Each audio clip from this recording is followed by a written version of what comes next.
ગુજરાત લોકસભા બેઠકની ચૂંટણીને ગણતરીના દિવસો બાકી છે અને હાલ તો ચારે બાજુ ચૂંટણીનો માહોલ છે અને તે ચૂંટણીના માહોલમાં જો આ વખતે કોઈ સૌથી મુદ્દો ચર્ચાતો રહ્યો હોય તો ક્ષત્રિય આંદોલનનો રહ્યો છે.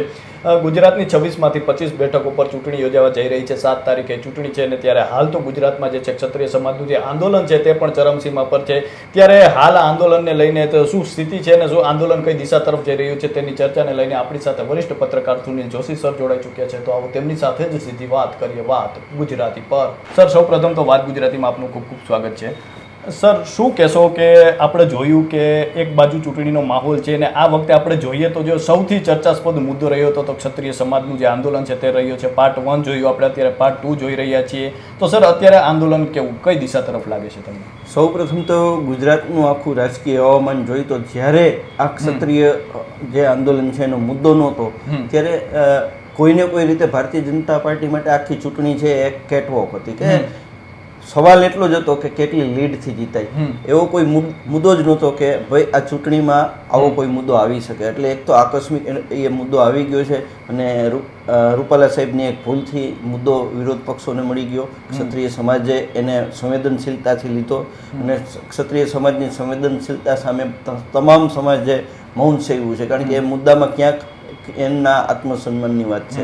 પ્રથમ તબક્કો આંદોલનનો પૂરો થઈ ગયો. એ આંદોલન માત્ર ત્યારે પરસોત્તમ રૂપાલા સામે હતું કે એમને હટાવી દો.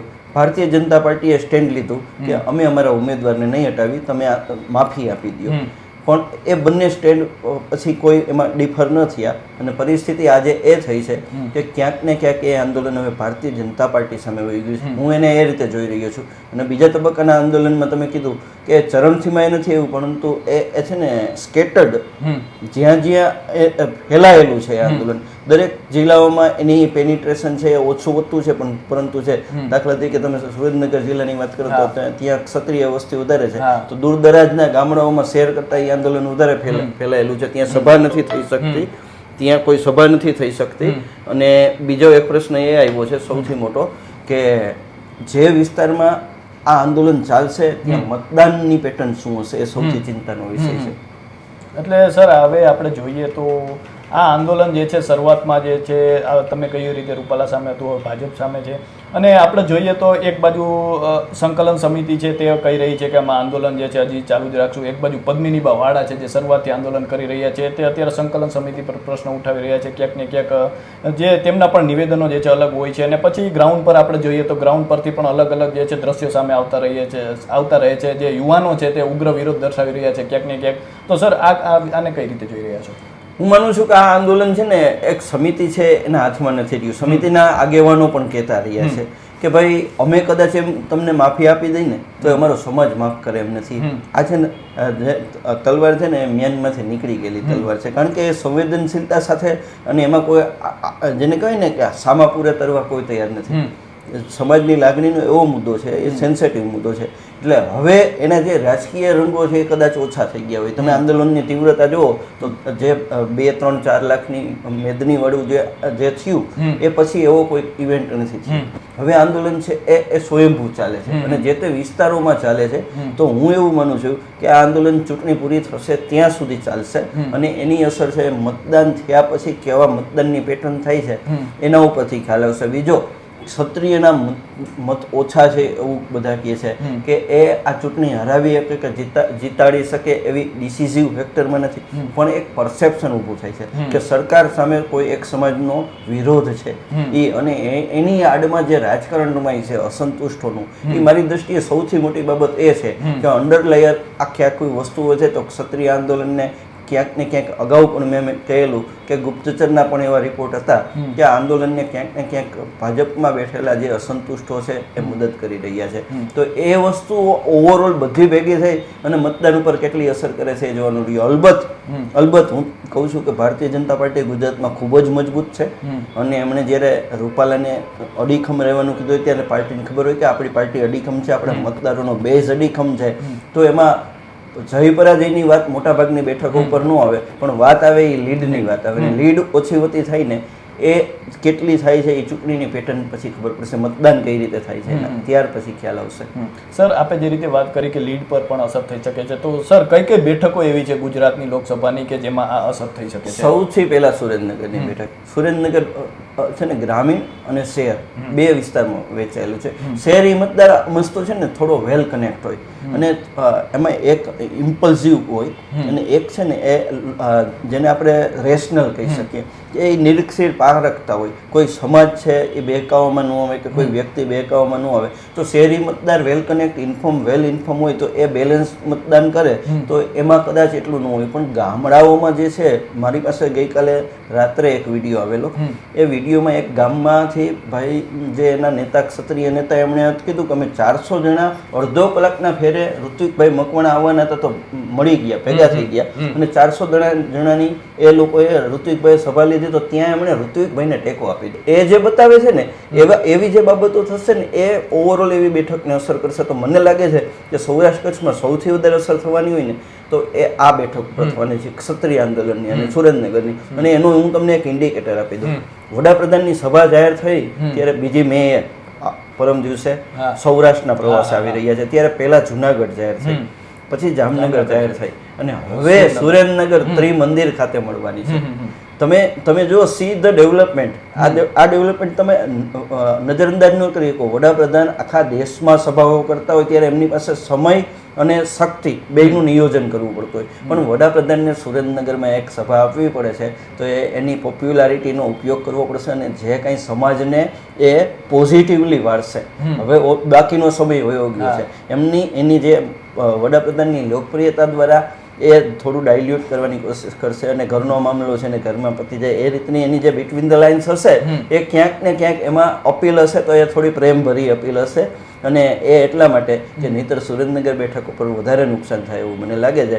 અમરેલીની બેઠકમાં જે થોડી હરીફાઈ છે એના અન્ય કારણો છે, બાકીની બેઠકો ઉપર છે થોડી ઓછી વધતી હરીફાઈ, એના બીજા કારણો છે. પણ હું કહું છું કે સુરેન્દ્રનગરની બેઠક ઉપર સૌથી વધારે અસર થવાની. બીજી કઈ બેઠક સર અસર થઈ શકે? કચ્છમાં છે. કચ્છમાં પણ ક્ષત્રિયનો એક સમાજ છે, મહેશ્વરી સમાજ છે અને બાકીનો સમાજ છે. કચ્છમાં બધી જગ્યાએ એક વસ્તુ છે કે જ્યારે મતદાર છે એ ભારતીય જનતા પાર્ટી થી નેગેટિવ મતદાન કરશે ને તો જ સીધી અસર થવાની છે. 1 લાખ ક્ષત્રિય મતદારથી અસર ન થાય, કારણ કે દરેક જગ્યાએ એનું ઇક્વેશન જોઈએ તો 18-20 લાખની કોઈ પણ બેઠક લોકસભાની હોય છે, એમાં 18 થી 20 લાખ મતદાર હોય, ક્યાંક 17 લાખ હોય છે. તો દરેક જગ્યાએ ક્ષત્રિય એટલો બહુમતીમાં નથી હોતો. અને ભારતીય જનતા પાર્ટીનું 1.5 કરોડનું તો એમનું પોતાનો બેઝ છે, 1.5 કરોડ કાર્યકર સહિતનો. અને કાર્યકર છે એ પાર્ટી લાઈનની બહાર ન જાય અને એના ફેમિલી ગણો તો તમે નજીકમાં પહોંચી જાઓ છો મતદારોમાં ને એમાં. તો એ પ્રશ્ન નથી. પ્રશ્ન એ છે કે આવી બેઠકોમાં જે માહોલ બગડ્યો ને એ માહોલ, એ પરસેપ્શન, જે વડાપ્રધાનની જે લોકપ્રિયતા હતી ને એ અને જે સ્થાનિક ઉમેદવારોની લોકપ્રિયતા નથી, એ બે વચ્ચેનો ગેપ બતાવ્યો છે.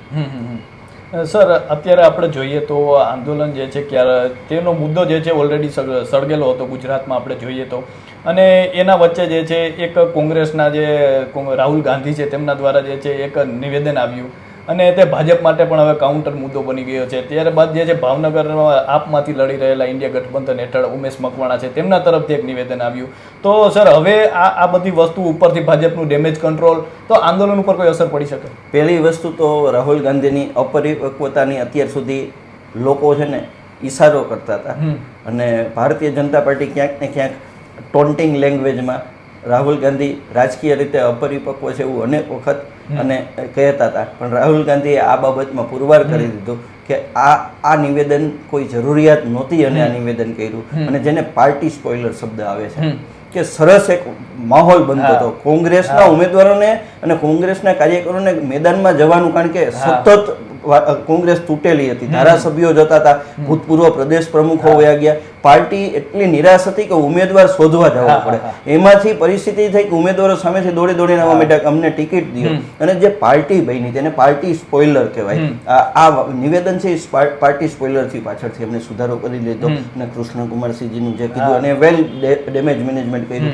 પણ મન મોતીને કાચ એક વખત તૂટે ને એની તિરાડ તો રહી જાય છે. એટલે મારી દ્રષ્ટિએ આવું અપરિપક્વ નિવેદન છે. અને બાકીના તમે નિવેદનોની આ વખતની સિરીઝ જુઓ ને તો મને એવું લાગે છે કે રાજકીય લોકો અને સમાજ બે જુદા માનસિક માહોલમાં રહીએ છે. રાજકારણીઓ અને જે નેતાઓ કે ઉમેદવારો કે ક્યાંય પોતાના સ્થાન ઉપર બેઠા છે ને એને પ્રજા કરતાં કંઈક સુપિરિયર માને છે ને એના મગજમાં એક માનસિક અવસ્થામાં છે ને જેને છે ને સેકન્ડ થોટ કહેવાય એ જુદો જ ચાલતો હોય છે અને બેક ઓફ માઇન્ડમાં એ લોકો કોઈક જુદી દુનિયામાં રહેતા હોય છે અને જ્યારે નિવેદન કરે છે ત્યારે એની ગંભીરતા નથી ખબર પડતી પણ એ ભૂલી જાય છે કે અત્યારે ચૂંટણીનો સમય છે. ચૂંટણી સિવાયના 4 વર્ષમાં આવા રોલા પાડ્યા હોય ને એને કારણે જ્યારે આ ટાઈમે એને બોલવાનું આવે છે ત્યારે જીભ લથડી જાય છે. એની કિંમત છે ને બધાએ ચૂકવવી પડે છે. પાર્ટીએ ચૂકવવી પડે છે. પાર્ટી ચૂકવે પછી સમાજો ઉપર અસર થાય છે અને સમાજ ઉપરથી અસર થતાં આખી આપણી જે તાણાવાણા છે એના ઉપર અસર થાય છે. એટલે ફરીથી હું કહું છું કે આ શિસ્તમાં લાવવા પડશે અને મતદારોએ આ લોકોને એના માટે રૂકજાવનો એક આદેશ પણ આપવો પડશે. સર, રાહુલ ગાંધીનું જે નિવેદન આવ્યું ત્યારબાદ પ્રધાનમંત્રીએ તેમના ભાષણમાં જે છે એને કાઉન્ટર કર્યું ને તેમના દ્વારા પણ જે છે તે રાજા મહારાજાઓ વિશેની આ ટિપ્પણી વિશે તેમના દ્વારા પણ કાઉન્ટર કરવામાં આવ્યું. આપણે જોઈએ તો સર મોદી સાહેબ જે રીતે બોલી ગયા પરંતુ રાહુલ ગાંધીને આપણે જોઈએ તો તેમના સુધી આ મુદ્દો નહીં પહોંચ્યો હોય કે આ ગુજરાતમાં આપણે જોઈએ કોંગ્રેસ તરફથી મુદ્દો નહીં પહોંચ્યો હોય એવું લાગે છે. હું શું કહું છું કે ભારત એક તો એટલો મોટો દેશ છે અમને એમના એડવાઇઝર હોય ને પોલિટિકલ એડવાઇઝર જ્યારે બહુ મોટી નરેન્દ્ર મોદી ગુજરાતના છે અને એ બહુ સ્થાનિક લેવલથી પરિચિત છે ને વેલ કનેક્ટ છે. એના જેટલો ઇન્ડિયામાં કોઈ એવો નેતા જ નથી જે આટલો વેલ કનેક્ટ હોય. તો એ તો એની પાસે તો દરેક વસ્તુની જેને કહેવાય ને ઓપોર્ચ્યુનિટી અને એને કન્વર્ટ કરતા આવડે છે. તમે ભૂતકાળમાં કોંગ્રેસના અધ્યક્ષા સોનિયા ગાંધીજીએ જે નિવેદન આપેલું ગુજરાતમાં જ બરોબર છે મૌત કા સોદાગર અને આખી ચૂંટણી ભૂલતાઈ ગઈ અને કોંગ્રેસની જે હાલત થઈ તો એની સામે એને લાભ લેતા એ આવડે છે. તો નેચરલી અત્યારે આ ચૂંટણીનો સમય છે તો આ તકનો લાભ લેવાની વાત છે. અને રાહુલ ગાંધીના કેસમાં હું તમને કહું છું કે આ અપરિપક્વતા કહેવાય. બહુ સારી રીતે જતું હતું ચૂંટણીનું મેનેજમેન્ટ સારું જતું હતું કોંગ્રેસનું અને ક્યાંક ને ક્યાંક ભારતીય જનતા પાર્ટીનો અસંતોષ બીજી બાબતો મોંઘવારી પેલા મુદ્દા જે છે એ બધાને કારણે કંઈક વાતાવરણ બનતું હતું જે સાવ કોંગ્રેસ આઉટ થઈ ગઈ હતી ગેમમાં નહોતી ને એટલે ગેમમાં આવી હતી. પણ આ વસ્તુ એવી થઈ છે કે વડાપ્રધાન તો આવી બાબતને મૂકે જ નહીં. એના જેટલા કોઈ વેલ કનેક્ટ નેતા જ નથી નરેન્દ્ર મોદી અને એમાંય ગુજરાત. એટલે એ વસ્તુનો એ પૂરો લાભ લેશે જ. ભારતીય જનતા પાર્ટીએ રાજકોટમાંથી તો અડધો કલાકના અંતરે પ્રેસ કોન્ફરન્સ કરી જે નહોતા દેખાતા એ નેતાઓને દેખાવાની તક મળી ટીવી સ્ક્રીનમાં સોશિયલ મીડિયામાં આપણા જેવી ચેનલોમાં. કારણ કે આ તો તકનો લાભ લેવાની વાત હતી અને રાજકારણમાં તકનો લાભ લેવો એ બહુ સ્વાભાવિક વસ્તુ છે. સર, નરેન્દ્ર મોદી જે છે ગુજરાત આવી રહ્યા છે, તેમનો પ્રવાસ છે અને એ ગુજરાતમાં જે મુદ્દો સળગી રહ્યો છે ક્ષત્રિય આંદોલનનો છે તો તેમના આગમન અને પ્રવચન પર સૌ કોઈની નજર રહેશે. તો તેમના પ્રવચનમાં સર શું ખાસિયત હોઈ શકે આ વખતે? જો વડાપ્રધાન અને અમિતભાઈ ક્ષત્રિય આંદોલન શરૂ થયું ત્યારથી આજ સુધીમાં એક પણ શબ્દ બોલ્યા નથી આ આંદોલન વિશે. એના ઉપરથી તમે સમજી જાઓ કે હવે અહીંયા આવીને એ બોલે નહીં. એ જે બોલશે એ બિટવીન ધ લાઇન્સમાં મેં કીધું એ બોલશે અને જે વસ્તુઓ બાહ્ય સપાટીએ ન થતી હોય એ પાછળથી થતી હોય. એમનું સૌરાષ્ટ્રમાં રોકાવું નાઇટ હોલ્ટ કરવું કે કંઈ વસ્તુ હોય તો એ કોઈ દિવસ કોઈ વસ્તુઓ જ્યાં સુધી એનો સમય ઉચિત હશે ત્યાં સુધી બહાર નહીં આવે. તો એમને જે યોગ્ય વ્યક્તિઓને મળવાનું હોય કે યોગ્ય મેસેજ દેવાનો હોય કે જેને કહેવાય કે ડાર્ક રૂમ જે આખી સ્ટ્રેટેજી ઘડવાની હોય એ જુદી હશે. પણ એ વાતમાં ક્રાફ્ટમેનશીપ એનામાં આવડત છે અને મારે એના ભાષણમાં હું એવું માનું છું કે એના ભાષણ વિશે આપણે કલ્પના ન કરી શકીએ કારણ કે નરેન્દ્ર મોદી વિશે કોઈ પણ કલ્પના નથી કરી શકતા. પણ એટલી ખબર છે કે એ અહીંયા વાતાવરણ સારું બનાવીને જશે. એની લોકપ્રિયતાનો પૂરેપૂરો ઉપયોગ કરશે અને ગુજરાતની વિકાસ ગાથાની વાત કરશે અને સમાજનો એક તાતણે બાંધવાની વાત કરશે. જે હિન્દુ સમાજની વાત કરશે. તમે થોડા રાજસ્થાનના એના તમે એમના ભાષણો ફોલો કરો ને તો તમને ખ્યાલ આવશે કે હવે એ વાત છે ક્યાંક હિન્દુ સમાજને તો હિન્દુ સમાજનો મુગટ છે એક ક્ષત્રિય સમાજ છે તો ક્યાંક ને ક્યાંક આ વાતને કઈ રીતે સાંકળે છે એના ઉપર બધાની મીટ રહેશે. મારી પણ મીટ છે. પણ હું માનું છું કે એમનાથી સારી રીતે કોઈ નહીં સાંકળી શકે અને એનાથી કોઈ લોકપ્રિય નેતા પણ નથી. એ પણ આપણે સ્વીકારવું રહ્યું. સર, ઉમેશ મકવાણાના નિવેદનને કઈ રીતે જોઈ રહ્યા છો? ઉમેશ મકવાણા ધારાસભ્ય તરીકે આમ આદમી પાર્ટીમાંથી ચૂંટાયા છે. એમનું બહુ મોટું એક્સપોઝર નથી. એ મોટી સાઇઝના નેતા પણ નથી. ઇવન ભાવનગર જિલ્લાના એવડા મોટા નેતા નથી. એ બોટાદના ધારાસભ્ય જે તે સમયમાં એક આપના પ્રવાહમાં બની ગયા એક કોળી સમાજમાંથી આવે છે. બરોબર છે. એમણે જે નિવેદન કર્યું અને જે છે એની છે ને હજી રાજકીય કારકિર્દીની શરૂઆત છે અને રાજકારણના પ્રવાહો એ સમજ્યા નથી કે એક સમાજને ખુશ કરવા જતાં બીજા સમાજને નારાજ કરવાથી તમે છે ને મોટી સાઇઝના નેતા નથી બની શકતા.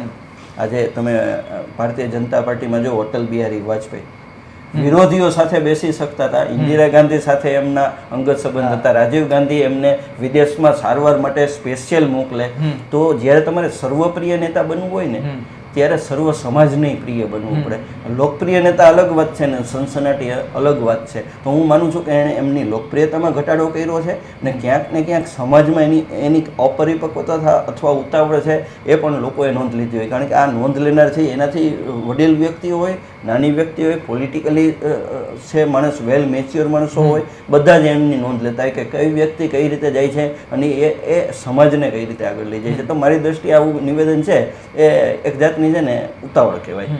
સર, હવે ચૂંટણીને લઈને ગણતરીના દિવસો બાકી છે અને એમાં પ્રધાનમંત્રી મોદીનો પ્રવાસ છે અને એની અસર જે આંદોલન પર પડશે તે, અને આપણે ચૂંટણી બાદ જોઈએ તો આંદોલન ચાલુ રહેશે કે એની શું અસર પડી શકે? બે ત્રણ વસ્તુઓ તમે ભેગી કરી. આપણે પહેલા વડાપ્રધાનની વાત કરીએ તો નિર્વિવાદ વસ્તુ છે કે સૌરાષ્ટ્ર કચ્છની તમામ બેઠકો ભારતીય જનતા પાર્ટી પાસે છે. ગુજરાતની 26માંથી 26 બેઠક 2 વખતનો રેકોર્ડ ધરાવે છે. ગુજરાતને ભારતીય જનતા પાર્ટી કેન્દ્રમાંથી રહેવાથી સૌથી મોટો ફાયદો થયો છે અને એ પરસેપ્શન છે કે ગુજરાત છે એ ચાહે તમે કોઈ પણ ઇન્ટરનેશનલ એરપોર્ટ રાજકોટનું લઈ લ્યો, એમ્સ લઈ લ્યો, રાજકોટ સૌરાષ્ટ્રની વાત કરો તો, ગુજરાતની વાત કરો તો મેટ્રો ટ્રેનની વાત કરી શકો તમે. સાણંદમાં હમણાં જ લાગેલા પ્લાન્ટ જે છે ખાસ કરીને, બરોબર છે. એટલે ઓવરઓલ ગુજરાતીઓના માઇન્ડમાં એક વસ્તુ તો છે કે નરેન્દ્રભાઈ અને અમિતભાઈ કેન્દ્રમાં છે અને આપણી ગુજરાતીઓની સરકાર છે તો આપણને ફાયદો થશે. એટલે પહેલી વાત એ છે કે ક્ષત્રિય આંદોલન અને ભારતીય જનતા પાર્ટીની 10 વર્ષની આ હિસ્ટ્રી, એ બેનું કમ્પેરેટિવ સ્ટડી કરું ને અને બેની આખી વસ્તુઓ કમ્પેરેટિવ સ્ટડી કરો ને તો ઓલો ઇસ્યુ છે એક અલગ જગ્યાએ છે. એ ઇસ્યુ ઓપન એન્ડેડ છે કે એને સોર્ટ આઉટ થઈ શકે.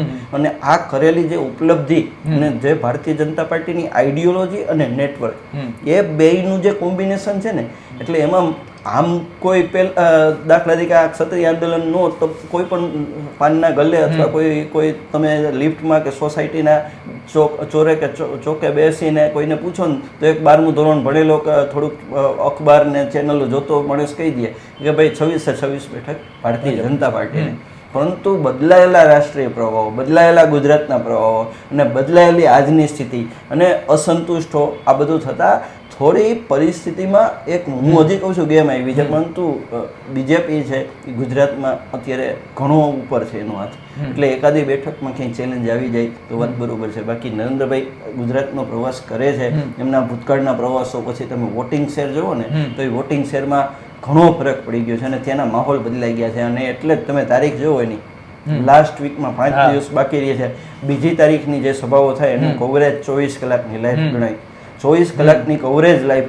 અને ત્યારે જે ફિઝિકલી 3 જે મુખ્ય જિલ્લાઓ છે એને સંકળી અને બાકીના 2-3 જિલ્લા, તો 9-10 જિલ્લાઓ સુધી આ વાત ફેલાય તો એ ભારતીય જનતા પાર્ટી માટે ગેઇન જ છે. કારણ કે એમનાથી કોઈ મોટા નેતા જ ભારતીય જનતા પાર્ટીમાં નથી.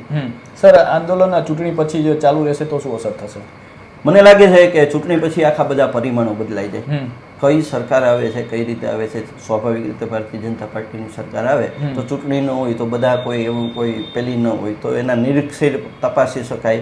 ક્યાંય એક પાર્ટીની વધારે માગણી હોય, એક નેગોશિએટર વચ્ચે બેસે અને બેયને ન્યુટ્રલ કરે અને ઓવરઓલ આ વસ્તુ પતાવી પડે. ક્ષત્રિય સમાજને સમાજના મુખ્ય પ્રવાહ કે દેશના મુખ્ય પ્રવાહથી બહાર રહેવું ન પરવડે. એવી રીતે સરકારને કે ભારતીય જનતા પાર્ટીને એક સમાજનો મુખ્ય પ્રવાહ છે, એક મુખ્ય સમાજ છે, એ આ મુખ્ય પ્રવાહથી દૂર રહીએ એનો. તો ચૂંટણી પછી આંદોલનો વધારે નથી ચાલતા. ક્યાંક ને ક્યાંક રાજકીય સ્વરૂપ છે એ પછી ડાયલ્યુટ થઈ જાય. એટલે પછી જે વસ્તુઓ છે એ એગ્રેશન વિનાની હોય. તો આમાંથી રાજકીય બાબતો બાદ થઈ જશે એટલે સમાજ છે એ એક શાંતિપૂર્વક વિચારી શકશે ને એ સ્થિતિમાં પોતાનું સ્ટેન્ડ ક્લિયર કરી શકશે. પછી આંદોલનને બહુ ઝાઝો અવકાશ ન રહીએ. જે રંજીશ થોડી રહી ગઈ હોય એ હોય, પણ એકંદરે હું એવું માનું છું કે સમાજમાં ચૂંટણી સમયે જે આવા બીજ વવાય છે ને એની સમાજને અંદર ખાને લાંબી અસર થય છે. સર આપણે જોઈએ તો રાજકોટ બેઠક જેની ચર્ચા સુદ્ધા નહોતી ને આજે એની જ ચર્ચા છે, એના કારણે ચર્ચા છે. અને આપણે જોઈએ તો રાજકોટ બેઠકમાં જે ગઈકાલે જે પરેશ ધાનાણી છે કોંગ્રેસના નેતા, તેમના તરફથી જે એક શબ્દ બોલવામાં આવ્યો અને તેના કારણે પર જે વાયરલ થયું અને ત્યારબાદ જે છે લલિત કગથરાની જે સ્પષ્ટતા પણ આવી ગઈ. પણ આ બેઠક પર કેટલી અસર રહેશે? કારણ કે ક્ષત્રિય સમાજ દ્વારા જે છે બૂથ લેવલનું મેનેજમેન્ટ કરવામાં આવ્યું છે એવું કહેવામાં આવે છે અને સાથે સાથે તેમના દ્વારા કાર્યાલય ખોલવામાં આવ્યા છે. તો આ બેઠક પર શું લાગે છે સર? અને કાલના જે પરેશ ધાનાણીનું જે હું માનું છું કે રૂપાલાનું વિધાન હતું ને એ પછીના વિધાનો છે ને લગભગ સમાજને બધાને કોઠે પડી ગયા છે અને સમાજે એનો બરોબર જવાબ દીધો છે અને બોલનારને તરત જ માફી માંગવી પડી છે. એ હું માનું છું એ જીભ લપસે છે અથવા જે છે ને મેં તમને કીધું ને તોરમાં હોય છે. રાજકારણીઓ અને સામાન્ય પ્રજા એની વચ્ચેનો એક ભેદ રેખા એ છે કે આ લોકો અહંકારમાં ને એના પોતાના સ્ટેટસ ઓફ માઇન્ડમાં હોય છે. એટલે હું માનું છું કે દરેક નિવેદનોની એવડી મોટી અસર નથી હોતી અને તમે કીધું એમ ડેમેજ મેનેજમેન્ટ થઈ ગયું છે ને આ વસ્તુઓ છે એ જે ટોનમાં કહેવાની હોય ને ટોન એ મહત્વનો હોય. તો પરેશ ધાનાણીનું તમે ટોન જુઓ ને તો એને પોતાની કાસ્ટ ઉપર એ લીધું છે અને સામેની કાસ્ટ ઉપર એ લીધું છે. તો ક્યાંક ને ક્યાંક એ વસ્તુ છે ને એ આ લેવલની વસ્તુ નથી જે તમે એની સાથેની તુલના જ ન કરી શકો, જે પહેલી બાબત થઈ છે. એટલે મારું કહેવું એમ છે કે આવા નિવેદનો રાજકારણીઓ બંધ કરતા થઈ જાય ને એના માટે પ્રજાએ જ એને ચમત્કાર દેખાડવો પડે કે એમને ભાષણો કરવા હોય તો ભાષણોમાં તોર ન જોઈએ, કોઈ સમાજોને ન કોઈ ટાર્ગેટ કરવા જોઈએ અને સામાજિક જે સમરસતા છે એને ક્યાંય અસર ન થાય એની તકેદારી રાખવી જોઈએ. સર મારો એ જ પ્રશ્ન છે હવે કે આપણે જોઈએ તો આ વખતને આપણે ચૂંટણી જોઈએ તો એ વાત ખાસ રહી છે કે દરેક જગ્યાએ આપણે જોઈએ તો જ્ઞાતિ જાતિ ઉપર જે છે આ વખતે નિવેદન થયા છે, ભાષણો થયા છે. તો આ પ્રકારની આ પ્રકારના રાજકારણને કઈ રીતે જોઈ રહ્યા છો? ના, એ રાજકારણ કોઈ છે ને ઉપકારક રાજકારણ નથી. રાજકારણમાં ચૂંટણી આવે ત્યારે થોડી ગરમાગરમી હોય બરોબર છે, પણ મને એવું લાગે છે કદાચ મારી સિનિયોરિટીને બધાને કારણે કે જે અટલજી અને એ સમયનું જે રાજકારણ હતું ને એ લોકો ઈચ્છે છે, અમારી પેઢી તો એવું જ ઈચ્છે છે કે એકબીજા પ્રત્યેનો સદભાવ હોય ને પછી સંસદમાંથી બહાર નીકળે તો બંને કેન્ટીનમાં સાથે સમોસા ખાતા હોય વિરોધ પક્ષના નેતા. અટલજીની તબિયત બગડે તો શાંતિપૂર્વક ખાનગીપૂર્વક એમની સારવાર વિદેશમાં ચાલતી હોય ક્યાંયથી બહાર ન આવે સિક્રેટ કે એમને શું છે ડિસીઝ, તો એક એને નેશનલ એસેટ ગણાય કે આ લીડર છે. તો આ જે ભાવ છે ને એ ભાવ ક્યાંક અદ્રશ્ય થઈ ગયો છેલ્લા થોડા વર્ષોમાં. તો એ ચિંતાનો વિષય છે. સંસદ છે એ વેન્જન્સથી ન ચાલે. સંસદમાં બેસ્ટ ચર્ચાઓ નીકળે, ડિબેટ થાય, ડિબેટમાંથી બેસ્ટ જેને કહેવાય ને સિવિલ લાઈફ એટલે માણસ છે એ ઉત્ક્રાંતિ કરે છે. તો સોસાયટી છે ને નવી ચેલેન્જીસ આવતી જાય અને ચેલેન્જીસના સોલ્યુશન આવતા જાય. તો ક્યાંક ને ક્યાંક આ બાબત છે ને એની બદલે સત્તા ઉપર વધારે કેન્દ્રીકરણ થઈ ગયું અને જે સમાજનો ઉત્કર્ષ છે અને ચેલેન્જીસ છે ને ચેલેન્જીસ ઘણી વખત સપાટી ઉપર તો આવા ચૂંટણી આવે ત્યારે આવતી હોય પણ ચેલેન્જીસ હોય એ ચેલેન્જીસ ઉપર કામ નથી થતું આને કારણે. તો એકલાસ હંમેશા છે ને એ સ્થિતિમાં પ્રગતિ થતી હોય છે. તો એને ક્યાંક આપણે રૂક જવાનો આમાંથી મેસેજ મળે છે. મારી દ્રષ્ટિએ એવું છે કે રાજકારણ થોડું તંદુરસ્ત હોવું જોઈએ, આટલું બધું વેન્જન્સ વાળું રાજકારણ ન હોવું જોઈએ. અને સર આપણે જોઈએ તો પક્ષ અને વિપક્ષ દ્વારા કોઈ જ એવા વિકાસના કહી શકાય કે એવા મુદ્દા કાઉન્ટર કરવામાં નથી આવતા આ વખતે. ભારતીય જનતા પાર્ટીના કેસમાં એવું થયું છે કે ભારતીય જનતા પાર્ટી એ છે ને 365 દિવસ 24/7 વાળું જે વત છે ને એમણે પ્રચાર ચાલુ રાખ્યો હતો. તમે કોઈ પણ જગ્યાએ જુઓ તો વડાપ્રધાનથી માંડી મુખ્યમંત્રીથી માંડી પ્રધાનોના પ્રવાસ છે અને ત્યારે એનો પ્રચાર પ્રવાસ ચાલુ હતો. તો લોકો એ વિકાસના મુદ્દાઓથી મારી દ્રષ્ટિએ ટેવાઈ ગયા છે અને કોંગ્રેસ પાસે વિકાસની સામે જે વસ્તુઓ પડકાર આવ્યા છે ને લોકોના જીવનમાં એ જેટલી તીવ્રતાથી વ્યક્ત થવા જોઈએ, લોકો સુધી પહોંચવા જોઈએ એ સમસ્યાઓ કોંગ્રેસના નેટવર્કથી નથી પહોંચી. એટલે અત્યારે છે ને મતદારો ઉપર સૌથી વધારે જવાબદારી આવી છે. એક બાજુ વિકાસનું ચિત્ર છે, યુ કાન્ટ ઇગ્નોર. તમે હમણાં જ મરીન લાઇન્સની ટનલ બની દરિયામાંથી તમે ના ન પાડી શકો. અટલ ટનલ બની, વિશ્વના સૌથી ઊંચા હિમાલય ઉપર ટ્રેનો દોડે છે. You can't ignore. Bharatiya Janata પાર્ટીએ કર્યું છે. સર અમારી સાથે જોડાવા બદલ ખૂબ ખૂબ આભાર. તો આ હતા વરિષ્ઠ પત્રકાર સુનિલ જોશી સર. તેઓ વર્ષોથી આ ક્ષેત્ર સાથે જોડાયેલા છે, રાજકીય તાણાવાણાને ખૂબ નજીકથી જોતા રહે છે અને આપણી સાથે અવગત કરાવતા રહે છે. તો અત્યારે બસ આટલું, ફરી મળતા રહીશું વાત ગુજરાતી પર.